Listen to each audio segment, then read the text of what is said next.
Benjamin Savšek, težko je zdaj najti besede, tudi kako vas vprašati, ampak do teh 22 vrat ste leteli kot na olimpijskih igrah.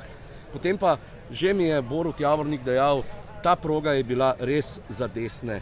Vi ste že v zgornjem delu, je rekel, napravili čudež, tam 8. 9. vratca je bilo izjemno težko. Ja, res je bila en zahtevna proga. Dobro sem jo odpeljal, sem zadovoljen tako s polfinali kot tudi s finali in nažalost v spodnjem delu je bila odločitev takšna, kakršna je bila. Jaz mislim, da nisem naredil take napake, da bi si zaslužil pač 50 kazenskih sekund, ampak tako je in potrudil sem se po svojih najboljših močeh in zdaj končno konec sezone in rabim nekaj časa, da se malo odpočijem, tako da se bom z veseljem vzel malo prostega časa. Ja, verjetno vam seveda prav nič to lažbo ne pomeni, da ste imeli skoraj 2 sekundi in pol prednosti pri drugem vmesnem času, da je tudi v bistvu vstop po Niagari bil povsem korekten, le ta zaključek. Ja, točno to.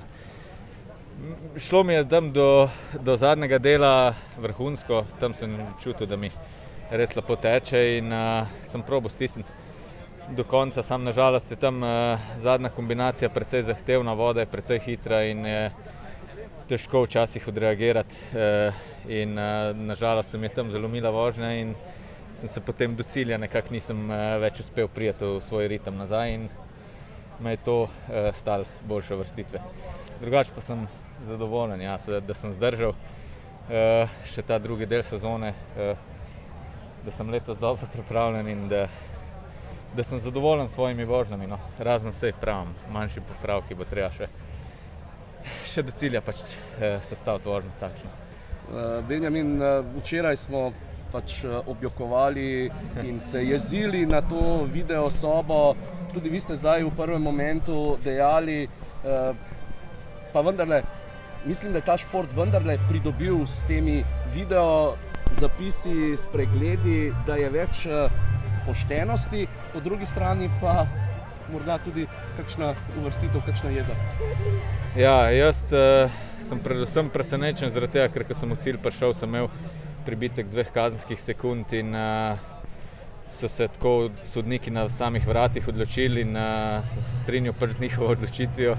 Jasno je pa pol prišlo razočaranje, ko sem videl, da so mi prisodili pač izpust vratic, katerih mislim, da nisem naredil, nisem pa pogledal toliko natančno videa, mogoče se pač očitno sem pač naredil tako napako. Vrhovna sodnica, gospa iz Avstralije, ni prav očislena v naših, ne popušča. Ja, vsekakor ne popušča in mislim, sej, po eni strani je prav tako, samo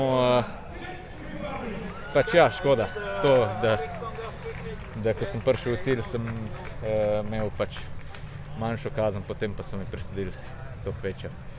In ja, pač tako je. Pustimo zdaj to, Beni, izjemna sezona je za vami, tudi drugi v skupnem seštevku, seveda največja zgodba pa zlata medalja v Tokiu. Dajte zdaj pregled letošnje sezone. Vsekakor fenomenalna sezona za mano, jaz sem res izjemno zadovoljen in ponosen, da mi je uspel v letošnji sezoni priveslati krono moje kariere, pač zlato olimpijsko medaljo in sem s tem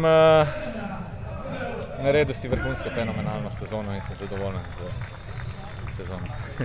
Zdaj seveda sledi nekaj počitka, sicer še državno prvenstvo v Celju, potem pa prihodnje leto znova obilo pomembnih tekem, evropsko prvenstvo znova na Slovaškem, a v Liptovskem Mikolašu, pa svetovno prvenstvo v Augsburgu, verjetno tudi za vas veliko izzivov.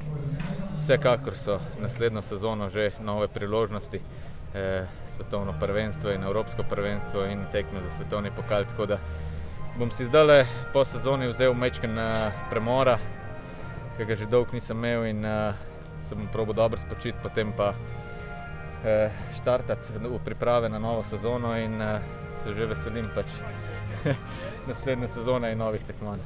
Beni, še enkrat najlepša hvala za vse, kar ste pokazali v tej sezoni. Bilo vas je čudovito spremljati in kar tako naprej. Veselje mi je, hvala.